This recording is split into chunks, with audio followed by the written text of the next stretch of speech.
Hello, Dr. James Bogash, Master of Health and Longevity, creator of Modern Healthness, and today we're going to talk about how the toddlers have had it right all along and we had no idea.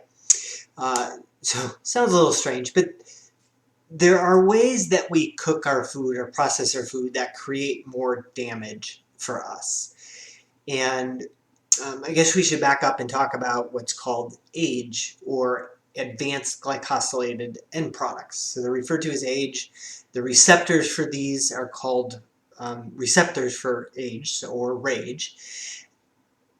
You may say, oh my God, I have no idea what that means, but I guarantee that you do. If you've ever had your blood checked for diabetes and they look for your A1C, what they're looking for is these same compounds. Basically, anytime sugar levels go too high, they will irreversibly damage proteins. So when we're checking for the A1C in blood, we're checking for sugar that has irreversibly damaged hemoglobin as part of the red blood cell. One of the things I always describe to diabetics is that it's not, when your A1C starts to elevate, we're looking at the one protein that we can check in the blood, but every single protein in your body is being damaged when those numbers go up. Your brain, your kidneys, your liver, everything goes up. That's why that A1C is so important of a number. But what most people don't realize, endocrinologists and diabetes specialists included, are that we can eat these compounds and they're not good for us. They create much of the same type of damage. And this damage occurs when higher heat reactions have to do with carbs. It's called a mellow reaction, but basically high heat, fast heat cooking methods can damage things like bread. The browning of bread damages the outside part of the loaf.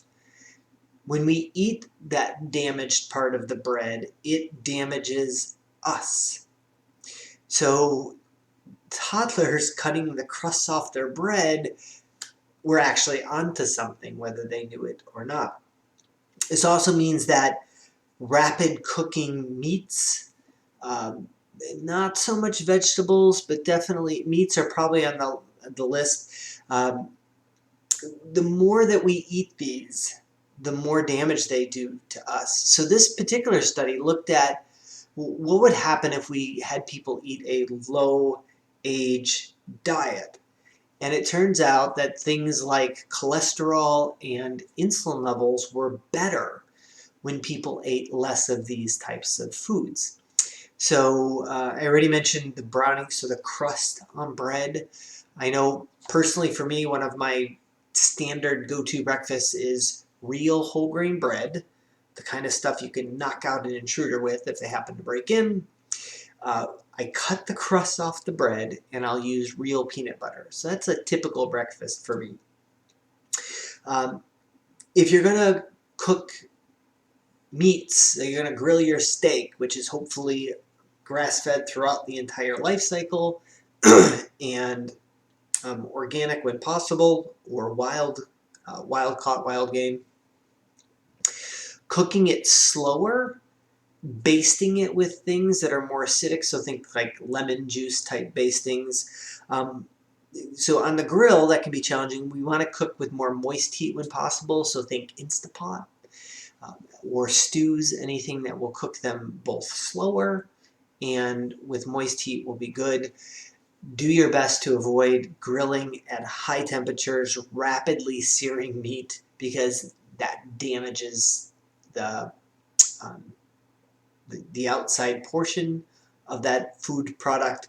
When we eat them, they cause damage to us. So sometimes it's not just about what you're eating, it's how it's cooked that makes a big difference. So just being aware of these things, you can start to cut back on your intake. Also, think of a lot of our carbs, like our cookies and our crackers.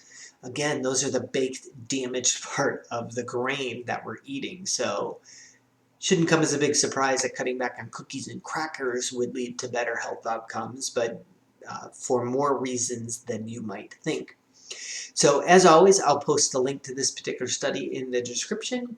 Make sure you share this video with somebody who may be diabetic or is on their way to becoming diabetic and needs to make changes. Subscribe to the channel and like the video.